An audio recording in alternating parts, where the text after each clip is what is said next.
ಈ ಹಗರಣಗಳಿಗೆ ಕಾರಣ, ಮೂಲ ಕಾರಣ ಯಾರು? ರಾಜಕಾರಣಿಗಳ, ಅಧಿಕಾರಿಗಳ. ನೀವು ನೋಡ್ತಾ ಇದ್ದೀರಿ ರಾಜ್ಯ ರಾಜಕಾರಣದಲ್ಲಂತೂ ದಿನಕ್ಕೊಂದು ಹಗರಣ ಹೊರಗೆ ಬರ್ತಾ ಇದೆ. ರಾಜ್ಯಪಾಲರಿಗಂತೂ ಪುರ್ಸೊತ್ತೇ ಇಲ್ಲ, ಅಷ್ಟೊಂದು ಕೆಲಸ.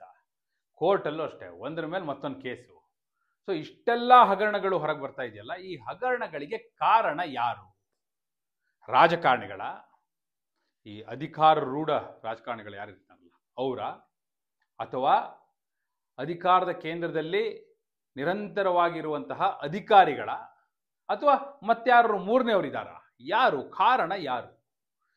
ಎಸ್, ಈ ಪ್ರಶ್ನೆಗೆ ಉತ್ತರ ಕೊಡುವ ಸಲುವಾಗಿಯೇ ನಾನು ಬಂದಿದ್ದೇನೆ. ಆತ್ಮೀಯರೇ, ವಾರ್ತೆ ವಿಶೇಷ ಕಾರ್ಯಕ್ರಮಕ್ಕೆ ಸ್ವಾಗತ. ನಾನು ವೀರೇಂದ್ರ ಉಪ್ಪುಂದ. ನೋಡಿ, ಸಹಜವಾಗಿ ರಾಜ್ಯ ರಾಜಕಾರಣದಲ್ಲಿ ಸದ್ಯ ಚರ್ಚೆ ಆಗ್ತಾ ಇರೋದು ಹಗರಣಗಳ ಸರಮಾಲೆ. ಒಂದ ಎರಡ, ಒಂದರಿಂದ ಒಂದು ಬರ್ತಾನೆ ಇದೆ. ನೀವು ಗಮನಿಸ್ತಾನೆ ಇದ್ದೀರಿ. ಈಗ ಎಸ್ ಟಿ ನಿಗಮದ ಅಕ್ರಮ ಹಣ ವರ್ಗಾವಣೆ, ಆ ಪ್ರಕರಣ ಬಂತು.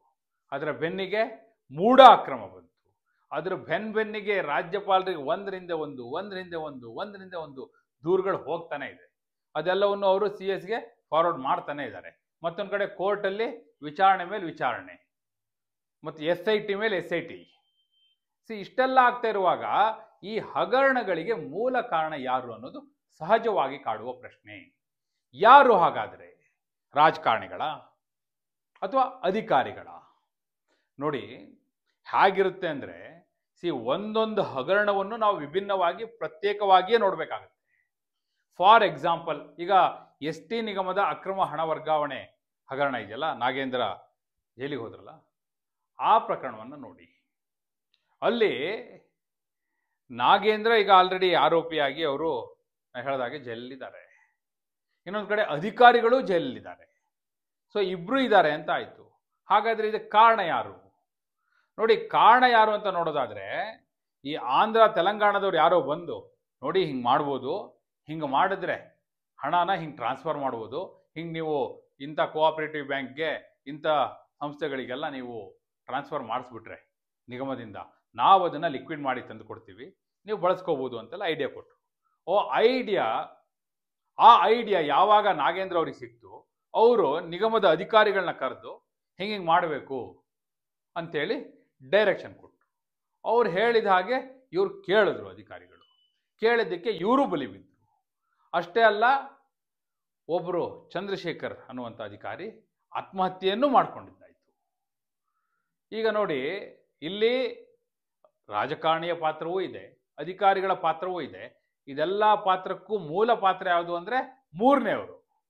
ಅವ್ರು ಬಂದು ಹೀಗೊಂದು ಕ್ರಿಮಿನಲ್ ಪ್ಲಾನ್ ಇದೆ ಅಂತಲಿ ಹೇಳಿದ ಕೂಡಲೇ ಕೇಳಿದ್ರಲ್ಲ, ಇವರು ದುರಾಸೆಗೆ ಬಿದ್ದು, ಅಲ್ಲಿ ತಪ್ಪಾಯಿತು.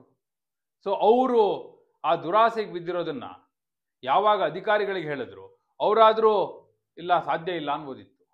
ಅವರು ಕೂಡ ಹೇಳ್ತಾ ಇದ್ದಾರಪ್ಪ, ನಮಗೇನು, ನಮಗೆ ಕುರ್ಚಿ ಉಳಿದ್ರೆ ಸಾಕಿಲ್ಲಿ ಅನ್ನೋ ಕಾರಣಕ್ಕಾಗಿ ಅವರು ಅದನ್ನ ಮಾಡಿದ್ರು. ಅವರು ಬಲಿ ಬಿದ್ರು.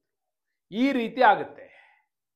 ಮತ್ತೆ ಕೆಲವು ಕ್ರಿಮಿನಲ್ ಮೈಂಡೆಡ್ ಪೊಲಿಟಿಷಿಯನ್ಸೇ ಇರ್ತಾರೆ, ಅವರೇ ಐಡಿಯಾ ಕೊಡ್ತಾರೆ ಅಧಿಕಾರಿಗಳಿಗೆ.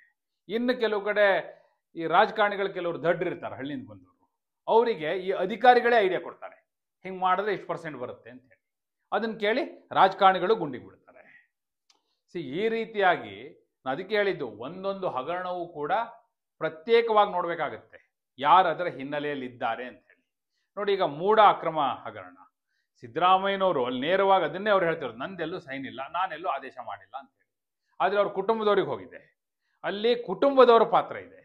ಮತ್ತೆ ಕುಟುಂಬದವರಿಗೆ ಅದು ಹೋಗ್ಲಿಕ್ಕೆ, ಈಗ ಅವರ ಪತ್ನಿ ಹೆಸರಿಗೆ ಹೋಗ್ಲಿಕ್ಕೆ, ಅಲ್ಲಿ ಮೈಸೂರಿನಲ್ಲಿ ಯಾರು ಸಿದ್ದರಾಮಯ್ಯನವರು ಆಪ್ತರಿದ್ರು, ಅವರು ಮೂಡಾದ ಕೆಲವು ಆಯಕಟ್ಟಿನ ಸ್ಥಳದಲ್ಲಿದ್ರಲ್ಲ, ಅವರೆಲ್ಲ ಸೇರ್ಕೊಂಡು ಏನೋ ಸಿದ್ದರಾಮಯ್ಯನವ್ರಿಗೆ ನಾವು ಬಹಳ ಉಪಕಾರ ಮಾಡ್ತಾ ಇದ್ದೀವಿ ಅಂತ ಹೇಳಿ ತಲೆ ತಿಂದು, ಈಗ ಅವ್ರ ಕುಟುಂಬದವ್ರಿಗೆ ತಲೆ ತಿಂದು, ಅವ್ರಿಗೆ ತಲೆ ತುಂಬಿ ಇಷ್ಟು ಬರುತ್ತೆ ಸೈಟು ಅಂತ ಹೇಳಿ ಅಂತೂ ಗುಂಡಿಗೆ ಬೀಳಿಸಿದ್ರು. ಅವರು ಬಿದ್ರು. ನಾನು ಹೇಳ್ದಲ್ಲ, ದುರಾಸೆಯ ಪರಿಣಾಮ. ಸೊ ಹೀಗಾಗುತ್ತೆ ಕೆಲವೆಲ್ಲ. ಮತ್ತೆ ಕೆಲವು ರಾಜಕಾರಣಿಗಳ ಸುತ್ತ ಕೆಲವರು ಇರ್ತಾರೆ, ಭಜನಾ ಮಂಡಳಿ ಅಂತ ಹೇಳ್ತಾರೆ ರಮೇಶ್ ಕುಮಾರ್ ಅವರು. ಆ ಭಜನಾ ಮಂಡಳಿಯವರಿಂದಾಗಿಯೂ ಈ ರೀತಿ ಗುಂಡಿಗೆ ಬೀಳುವಂಥ ಸಾಧ್ಯತೆ ಇರುತ್ತೆ. ಅವರೇ ಐಡಿಯಾ ಕೊಡ್ತಾರೆ. ಕೆಲವೆಲ್ಲ ಕ್ರಿಮಿನಲ್ ಪ್ಲಾನ್ಗಳನ್ನ ಕೊಡೋದ್ರಲ್ಲಿ ಎಕ್ಸ್ಪರ್ಟ್ಗಳಿರ್ತಾರೆ. ಸೊ ಅವರ ಮಾತನ್ನ ಕೇಳಿಯೂ ಕೆಲವು ರಾಜಕಾರಣಿಗಳು ಗುಂಡಿಗೆ ಬೀಳುತ್ತದೆ. ಈಗ ನಾವು ನೋಡ್ತಾ ಇರುವಂಥ ಎರಡು ಪ್ರಮುಖವಾದ ಹಗರಣ ಎಸ್ ಟಿ ನಿಗಮದ ಅಕ್ರಮ ಹಣ ವರ್ಗಾವಣೆ ಹಗರಣ, ಮತ್ತೊಂದು ಮೂಢ ಹಗರಣ. ಅದೇ ಕಾರಣಕ್ಕಾಗಿ ಆ ಎರಡು ಪ್ರಕರಣಗಳನ್ನ ನಿಮಗೆ ಉದಾಹರಣೆ ಕೊಟ್ಟೆ. ನಿಮಗೆ ಉದಾಹರಣೆ ಕೊಟ್ಟೆ. ನೀವು ಒಂದೊಂದು ಪ್ರಕರಣವನ್ನು ನೋಡ್ತಾ ಹೋದರೆ ಬೇರೆ ಬೇರೆ ವಿಭಿನ್ನವಾಗಿರುತ್ತೆ, ಒಂದೊಂದು ಕೂಡ ಭಿನ್ನ ವಿಭಿನ್ನ. ಆದರೆ ಬಹುತೇಕ ಸಂದರ್ಭಗಳಲ್ಲಿ ರಾಜಕಾರಣಿಗಳ ಸುತ್ತ ಯಾರಿರ್ತಾರಲ್ಲ, ಬಹಳ ಹತ್ತಿರದಲ್ಲಿ ಒಂದು ಇನ್ನರ್ ಲೇಯರಲ್ಲಿ ಇರ್ತಾರೆ ಅವರು. ಅದು ಬಹುತೇಕ ಸಂದರ್ಭಗಳಲ್ಲಿ ಕುಟುಂಬದವರೇ ಇರ್ತಾರೆ, ಮಕ್ಕಳು ಇಂಥವ್ರು ಇರ್ತಾರೆ. ಅವರ ಮಾತನ್ನ ಕೇಳಿ ಇಂತಹ ತಪ್ಪುಗಳನ್ನ ಮಾಡುವಂಥ ಸಾಧ್ಯತೆ ಹೆಚ್ಚಾಗಿರುತ್ತೆ. ಸೊ ಆ ದೃಷ್ಟಿಯಿಂದ ನೋಡೋದಾದರೆ ನಾವು ಅದಕ್ಕೆ ನೋಡಿ, ಈಗ ಯಡಿಯೂರಪ್ಪನವ್ರ ಕೇಸ್ ಆಗಲಿ ಅಥವಾ ಸಿದ್ದರಾಮಯ್ಯನವ್ರ ಕೇಸ್ ಆಗಲಿ, ಡಿ ಕೆ ಶಿವಕುಮಾರ್ ಅವ್ರದ್ದು ಬಿಡಿ, ಅವರಿಗೆ ಕುಟುಂಬದವರು ಅಂತ ಅಲ್ಲ, ಎಲ್ಲ ಆಪಾದನೆಗಳು ನೇರವಾಗಿ ಅವ್ರ ಮೇಲೆ ಬಂದಿದೆ.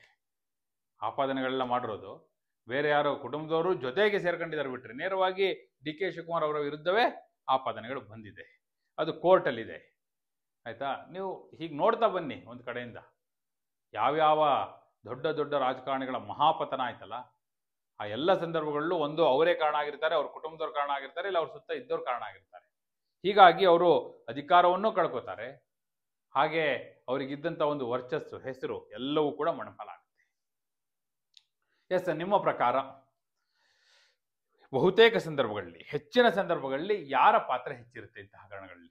ರಾಜಕಾರಣಿಗಳ, ಅಧಿಕಾರಿಗಳ, ಅಥವಾ ರಾಜಕಾರಣಿಗಳ ಸುತ್ತ ಇರುವವರ? ಯಾರು? ಎಸ್, ನಿಮ್ಮ ಅಭಿಪ್ರಾಯವನ್ನ ಕಮೆಂಟ್ ಮೂಲಕ ತಿಳಿಸಿ. ಹಾಗೆ ನೀವಿನ್ನು ವಾರ್ತೆ ಚಾನಲ್ನ ಸಬ್ಸ್ಕ್ರೈಬ್ ಮಾಡಿಲ್ಲ ಅಂದರೆ ಈಗಲೇ ಸಬ್ಸ್ಕ್ರೈಬ್ ಮಾಡಿ. ಧನ್ಯವಾದ.